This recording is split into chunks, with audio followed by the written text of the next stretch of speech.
이렇게 되면 양승태 대법원장 혹은 이런 문서를 작성하는데 관여하거나 지시하거나 한 사람들도 사법 처리 대상이 될 수 있는 겁니까? 전 재판 당연하죠, 그거는. 네, 그렇습니까? 그건 당연한. 예. 마지막으로 짧게 하나만 여쭤보자면 그러면 양승태 전 대법원장도 사법 처리 대상이 되어 포토라인에 쓸 가능성도 없는 게 아니다 이런 말씀이신 거죠? 수괴인데요, 당연히 써야죠. 그건 여기까지 하고요. 제가 네. 연결한 김에 한 가지만 더 여쭤보겠습니다. 어제 사실은 이 사법부 그러니까 사법부에 적을 뒀던 분들이나 적을 두고 있는 분들한테는 굉장히 중요한 뉴스가 나왔는데 크게 다뤄지지 않아서 한 가지만 여쭤보자면 네. 그 양승태 대법관 시절에 블랙리스트 있다고 하는 이야기는 뭐 오랫동안 나왔습니다. 작년부터. 네네. 근데 드디어 확인이 되고 있는 거죠, 지금. 확인이 되고 그렇죠. 있습니다. 그리고 또 게다가 법원 행정처의 비판적인 판사. 법원 행정처의 비판적이라는 건 이제 양승태 대법원장이 비판적이라는 거죠. 그죠? 예. 그렇죠. 똑같죠. 예. 그렇게 비판적인 판사에 대해서 대응 내용을 담고 있는 문건도 또 나왔어요. 네. 그리고 뭐 선거에 개입한 그 단독 판사회 의장 선거에 의장 후보로 나온 사람들에 대한 얘기도 나오고. 그러니까 이게 블랙리스트뿐만 아니라 선거 개입 이렇게 되면 이명박 박근혜 정부가 했던 것과 똑같은 일을 사법부가 했다는 게 되는 거단 말이죠. 그렇죠. 예. 제가 궁금한 건 이겁니다. 거기까지는 언론 보도로 알겠어요. 근데 이렇게 되면 양승태 대법원장 혹은 이런 문서를 작성하는데 관여하거나 지시하거나 한 사람들도 사법 처리 대상이 될 수 있는 겁니까? 전 재판 당연하죠, 그거는. 네. 그렇습니까? 그건 당연한, 그 대법원 판례가 일관되게 얘기하고 있는 것이, 양승태 대법원장이야 그렇다 치고, 그 법원행정처에 근무했던 부역자들 같은 경우에 상관이 위법한 명령을 했다고 해서 거기에 반드시 따라야 될 의무가 있는 것은 아니다라는 게 일관적인 대법원 판례거든요. 그러니까 위에서 시켰다 그래서 책임을 면할 수 있는 그런 건 아니고요. 그리고 이 그 행동이 지금 공장장님께서 말씀하셨던 그런 일련의 선거 개입이라든가 블랙리스트 작성이라든가 불이익을 준다든가 하는 것들이 형법상 직권남용죄에 해당이 될 수 있거든요. 직권을 남용해가지고 권리 행사를 방해한 경우에 이제 5년 이하의 징역, 10년 이하 자격정지, 1,000만 원 이하 벌금 이렇게 규정이 되어 있는데 더 하나 이제 그러니까 사법처리 대상은 너무 당연한 거고요. 또 하나 관심이 가는 게 오늘자인가 중앙일보 일면에 났다고 얘기가 전해지고 있는데 판사들이 지금 예년에 비해서 80명 정도 사표를 내겠다고 이제 2배 정도가 더 내겠다고 이렇게 보도가 나온 게 있더라고요. 근데 보면 그 지금 사표를 내겠다고 하는 사람들로 일컬어지는 그 기사에 나와 있는 명단들을 쭉 보니까 거의 하나같이 법원행정처 근무자들인 거예요. 그래서 이게 지금 중앙일보는 거기에 대해서 김명수 체제에 대한 반감이다 이렇게 해석을 했는데 제가 보기에는 이 김명수 체제에 대한 반감보다는 이 사람들이 지금 공장장님 말씀하신 대로 이런 행위를 한 것들이 직권남용죄에 해당할 수 있고 당연히 또 징계사유에 해당하거든요. 이러면은 이 블랙리스트 관련 조사가 정말 본격화되고 수면 위로 완전히 떠오르게 되면 이 사람들도 처벌을 면할 수 없기 때문에 이 경우에는 변호사 등록 거부 사유입니다. 아하. 그러니까 이 사람들로서 빨리 나가야죠. 이제 빨리 나가서 변호사 자격증을 득해야 되는 상황인 겁니까? 말하자면? 그렇죠. 그거라도 시켜야죠. 이제 이 사람. 마지막으로 짧게 하나만 여쭤보자면 그러면 양승태 전 대법원장도 사법 처리 대상이 되어 포토라인에 쓸 가능성도 없는 게 아니다 이런 말씀이신 거죠? 수괴인데요. 당연히 써야죠. 수괴까지. 우리 여기까지 하겠습니다. 그 판사 블랙리스트가 나왔어요. 게다가 양승태 대법원장을 비판하는 사람의 어떤 그 출마 선거를 어떻게 대응할 것인가 하는 문건도 나오고 선거 개입이죠. 그러니까 이명박 박근혜 정부 시절에 있었던 블랙리스트와 선거 개입을 고스란히 닮은 일이 사법부 내에서 일어났어요.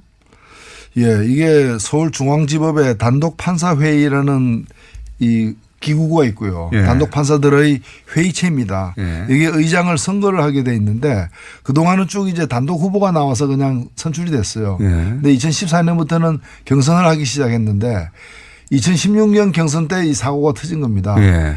이때 어떤 분이 유력한 후보로 이렇게 경선에 출마했는데 결국 이분이 나중에 당선은 됐습니다. 예. 당선은 됐는데 굉장히 지지를 많이 받는 후보였는데 문제는 지금 이제 드러난 이 비밀 문건에 네. 이 선거 때 예. 이 유력한 후보를 갖다가 꺾기 위해 가지고 예. 법원 행정처에서 예. 법원 행정처장 등 법원 행정차장 등 고위 관계자들이 대항마를 세워서 예. 그러니까 이제 자기 측 후보를 예. 법원 행정처 측 후보를 갖다가 내세워가지고 꺾으려고 했던 모의를 했던 문건이 드러난 거예요. 그게 왜 안 없애고 거기 남겨놨을까? 그러니까 이게 자기들은 지웠는데 예. 이제 이걸 다시 읽어낸 거죠. 이거 포렌식으로 찾아낸 거군요. 포렌식으로 해서 읽어낸 건데 이게 이때 그 문제가 됐던 건 왜 그러면 이 사람을 꺾으려고 했는가? 바로 예. 이 사람이 박상옥 대법관 후보 인사청문회 무렵에 예. 저 대법관은 1987년 박종철 사건 때 그 고문치사를 갖다가 은폐했던 그 장본인인데 은폐하고 왜곡했던 그 검사 시절에 예. 장본인인데 저런 사람이 대한민국의 대법관이 됐으면 되느냐라는 네. 의견을 현직 판사로서 소신 있게 올려서 주목받았던 사람이에요. 이 사람을 안 되게 만들려고 했던 거예요. 그러니까 이게 꼭 이런 겁니다. 노조 위원장 선거를 하는데 예. 위원장 후보가 깐깐하니까 회사 측 후보를 내세워 가지고 꺾으려고 했던 부당노동 행위죠. 예. 이게 사실은 헌법의 법관의 독립이라는 게 외부 권력으로부터의 독립도 있지만 사법부 내부에서의 독립도 중요한데 헌법을 갖다 위배한 부분이 있고 또 이것은 이 법률적으로도 보면은 이거야말로 직권남용인 거죠. 그렇죠. 예. 대법원장, 그 법원 행정처라는 게 이제 대법원장의 오른팔들이 있는 자리니까요. 예. 이게 대법원장을 비판했기 때문에 그리고 또 현직 대법원장이 보기에 정치적 성향에 자기가 안 맞기 때문에 못 되게 만들려고 하는 거 아닙니까? 안 되게 만들려고. 그리고 그걸 그렇죠. 실제로 실행에 옮긴 거죠. 후보를 세웠으니까. 그 근거가 드러난 겁니다. 예. 게다가 블랙리스트도 만들고. 이거는 당시 이명박 박근혜 정부가 했던 일을 사법부 내에서 거의 본질적으로 똑같은 일을 한 거예요. 네. 예. 똑같은.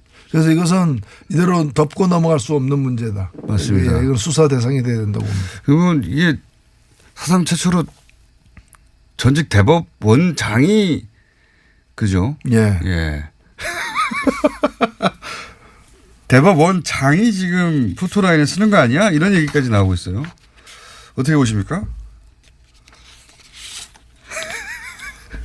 조심조심. 예, 참 유구무원입니다. 입이 있어도 말하기가 두려운 예. 할 말을 잃게 만드는 참담한 상황입니다. 그러니까 그런 상황을 전혀 이럴 땐 이런 표현을 쓰죠. 전혀 배제할 수 없다. 이게 상상하기 힘든 일인데 근데 보통 이런 얘기는 이제 추정과 또는 뭐 그 주장과 이런 게 난무하는 수준에서 시끄럽다가 끝나야 되는데 이번에는 문건들이 나와버려서요. 이게 이제 당시에 문제가 됐을 때 이 PC를 확보하고 그 PC를 계속 복원하고 있었지 않습니까? 근데 이걸 못 열게 했었죠. 예, 그러니까 그 판사들의 어떤 자유로운 그런 이제 이 의결 과정에 그 법원의 사법부 최고 권력이 개입을 한 거예요. 그러니까요. 이제까지 이걸 태블릿 PC가 이제 업무용 PC를 갖다 열지 못하게 했잖아요. 그때 그렇죠. 이유가 뭐가 개인정보가 들어가 있다 그랬거든요. 양승태 대법원장 시절에 못 열게 했죠.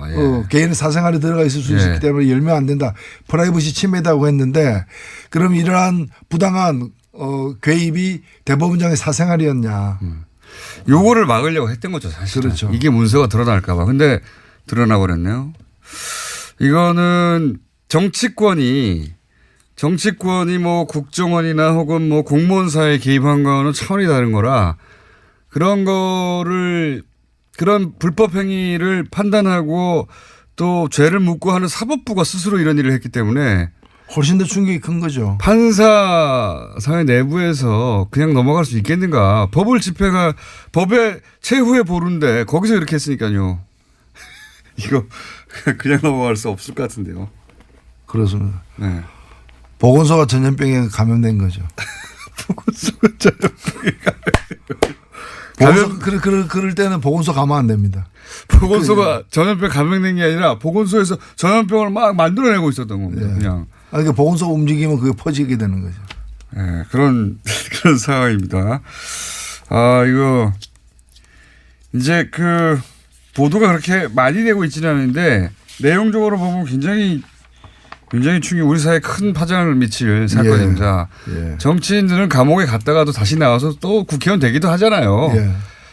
사면 복권 내고 다시 뭐 그런데 이건 그거하고는 다르거든요. 정치권에서는 비일비재하던 일이었지만 사법부에서 이러는 거는 전례가 없기 때문에 그래서 말을 조심하시는 거죠 지금. 그래서 놀라운 거죠. 이게 흐르는 물에는 2급수도 있고 3급수도 있을 수 있지만은 돈 주고 파는 그 고급 생수가 2급수나 3급수였다면 그 말이 안 되는 거잖아요. 양승태 전 대법원장 어떻게 해야 됩니까? 일단은 저는 뭐 엄정하게 예. 수사할 것은 수사하고 조사할 건 조사해야 된다고 봅니다. 자, 그런 큰 사건이 하나 있습니다. 그리고 다스는 이제 거의 끝나가는 거 같죠? 분위기가 그죠?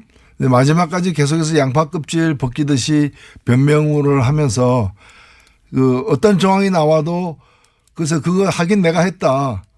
네. 그 이제 주인 설립 과정을 주도한 것에서 우리 형님 소유의 회사인데 회사를 설립하는 데서 나만큼 하는 사람이 우리 집안에 없으니까 내가 다 해준 거다. 뭐 이런 식으로 지금 변명을 그렇죠. 하고 있는 것 같아요. 네. 그렇게 해서 될 일이 아닌데. 될 일이 아니죠. 될 일이 아닌데 어떻게든 끝까지 인정하지 않는 게 이명박 전 대통령의 특징이니까요. 그렇죠. 모든 의혹에 대해서 항상 그래왔습니다. 절대 인정하지 않는 것으로. 그리고 나서 어떻게든 해결하려고 하죠. 뒤로. 과거에는 그게 통했습니다. 대통령이기도 했고 이번에는 어렵다. 그런 생각이 저는 들고 게다가 특활비까지 이게 터졌어요. 예, 그 특활비는 사실 대통령의 지시가 아니고서는 갈 수가 없는 돈이에요. 실제로 그렇죠. 그 다른 그 지금 박근혜 정부 때도 특활비 간 걸 보면은 국정원장이 다 알잖아요. 예. 그 당연하죠. 정도에서는 국정원장이 모르고서는 갈 수가 없거든요. 국정원 직원이 마음대로 줄 수 없는 액수 아닙니까? 그렇죠. 그 국정원장이 안다는 얘기는 돈을 달라고 한 쪽이 예. 단순 청와대가 아니고 단순 청와대 실무자가 아니라 그쪽 대통령이 했다는 거죠. 대통령이 아닌데 어떻게 국정원한테 돈 달라고 합니까? 이게 세상에 그거야. 예. 상상할 수 없는 일이죠. 천하의 사기꾼도 그 짓은 못 하는 거죠. 그래서 뭐 너무 뻔한데 이와간 이제 또 아니라고 하고 있고요. 저는 오늘 이제 어제 나온 뉴스 중에 주목하는 게 중앙일보에 보던데 2011년에 방미했을 때 그때 국정원 특활비를 환전해서 가져갔다는 거 아닙니까? 공식적으로 방미했는데 국정원 특활비가 왜 필요합니까? 예. 그래서 지금 사실은 그 국정원 특활비가 그 법원 등 영장 등에 의해서 심사 과정에서 인정된 거는 4억 플러스 알파입니다. 예. 이제 2억 플러스 알파인데 그게 다겠느냐? 뭐 그게 다가 아니죠. 그리고 그 중에 보면은 청와대 기념품 2억 이런 게 있습니다. 말도 안 되는. 아니 그러면 기념품 2억 그 사소한 일에 2억씩이나 갔다면은 예. 그 전에 없었고 그 후에 없었겠느냐. 그러니까요. 레일 깔아놓고 기차 한 번만 지나갔다. 이게 누가 믿습니까? 처음에 어렵지. 한번 열렸으면 계속 오는 거죠. 그렇죠. 예. 영수증 안 난다고 생각하고 특히 이 2011년 방미 기간에 그 가져갔다고 하는 특활비 있지 않습니까? 그거는 그 보도가 이명박 전 대통령 부부라고 표현해서 나왔거든요. 그 얘기는 굳이 부부라고 표현한 이유가 있는 것 같아요. 그 중에 일부가 네. 혹여 당시 김은경 여사한테 간 게 아닌가. 그랬다면 양상이 달라지는 거 아닙니까 이제. 부부는 뭐 경제 공동체니까 같이 썼겠죠. 그걸로 예를 들어서 뭐 굉장히 사적인 용도의 돈을 썼다든가. 그렇죠. 뭐 박근혜 대통령도 기치료, 예. 국가의상원, 뭐 의상 만드는 데도 썼으니까요. 굉장히 사적인 용도에 썼다는 게 일부라도 드러나면 이건 양상이 완전히 달라지셨습니다. 개봉박도입니다. 혹시 뭐 아시는 거 없습니까? 나오리라고 확신합니다. 그렇군요. 확신하시는 거 보니까 뭔가 아시는 이야기가 있는 것 같은데 저도 좀 들은 얘기가 있고요. 방송 끝나고 한번 맞춰봐야 되겠습니다. 자, 여기까지 듣겠습니다. 지금까지 정의당 노회찬 원내대표였습니다. 감사합니다. 네, 감사합니다. 비판적이라는 건 이제 양승태 대법원장이 비판적이라는 거죠. 그죠? 예. 그렇죠. 똑같죠. 예. 그렇게 비판적인 판사에 대해서 대응 내용을 담고 있는 문건도 또 나왔어요. 네. 그리고 뭐 선거에 개입한 그 단독 판사회 의장 선거에 의장 후보로 나온 사람들에 대한 얘기도 나오고. 그러니까 이게 네. 블랙리스트뿐만 아니라 선거 개입 이렇게 되면 이명박 박근혜 정부가 했던 것과 똑같은 일을 사법부가 했다는 게 되는 거다 말이죠. 그렇죠. 예. 제가 궁금한 건 이겁니다. 거기까지는 언론 보도로 알겠어요. 근데 네. 이렇게 되면 양승태 대법원장 혹은 이런 문서를 작성하는데 관여하거나 지시하거나 한 사람들도 사법 처리 대상이 될 수 있는 겁니까? 전 재판 당연하죠, 그거는. 네. 그렇습니까? 그건 당연한, 예. 그 대법원 판례가 일관되게 얘기하고 있는 것이, 양승태 대법원장이야 그렇다 치고, 예. 이제 그 법원행정처에 근무했던 부역자들 같은 경우에 상관이 위법한 명령을 했다고 해서 거기에 반드시 따라야 될 의무가 있는 것은 아니다라는 게 일관적인 대법원 판례거든요. 네. 그러니까 위에서 시켰다 그래서 책임을 면할 수 있는 그런 건 아니고요. 그리고 이 그 행동이 지금 공장장님께서 말씀하셨던 그런 일련의 선거 개입이라든가 블랙리스트 작성이라든가 불이익을 준다든가 하는 것들이 형법상 직권남용죄에 해당이 될 수 있거든요. 예. 직권을 남용해가지고 권리 행사를 방해한 경우에 이제 5년 이하의 징역, 10년 이하 자격정지, 1,000만 원 이하 벌금 이렇게 규정이 돼 있는데 더 하나 이제 그러니까 사법 처리에 대해서는 너무 당연한 거고요. 또 하나 관심이 가는 게 오늘장과 중앙일보 일면에 났다고 얘기가 전해지고 있는데 판사들이 지금 예년에 비해서 80명 정도 사표를 내겠다고 이제 2배 정도가 더 내겠다고 이렇게 보도가 나온 게 있더라고요. 예. 예, 근데 보면 그 지금 사표를 내겠다고 하는 사람들로 일컬어지는 그 기사에 나와 있는 명단들을 쭉 보니까 거의 하나같이 법원행정처 근무자들인 거예요. 그래서 이게 지금 중앙일보는 거기에 대해서 김명수 체제에 대한 반감이다 이렇게 해석을 했는데 제가 보기에는 이 김명수 체제에 대한 반감보다는 이 사람들이 지금 공장장님 말씀하신 대로 이런 행위를 한 것들이 직권남용죄에 해당할 수 있고 당연히 또 징계사유에 해당하거든요. 예. 이러면은 이 블랙리스트 관련 조사가 정말 본격화되고 수면 위로 완전히 떠오르게 되면 이 사람들도 처벌을 면할 수 없기 때문에 이 경우에는 변호사 등록 거부 사유입니다. 아하. 예, 그러니까 이 사람들로서 빨리 나가야죠. 이제 빨리 나가서 변호사 자격증을 득해야 되는 상황인 겁니까? 말하자면? 그렇죠. 그거라도 시켜야죠. 이제 이 사람. 마지막으로 짧게 하나만 여쭤보자면 그러면 양승태 전 대법원장도 사법처리 대상이 되어 포토라인에 쓸 가능성도 없는 게 아니다 이런 말씀이신 거죠? 수괴인데요. 당연히 써야죠. 수괴까지. 우리 여기까지 하겠습니다. 그 판사 블랙리스트가 나왔어요.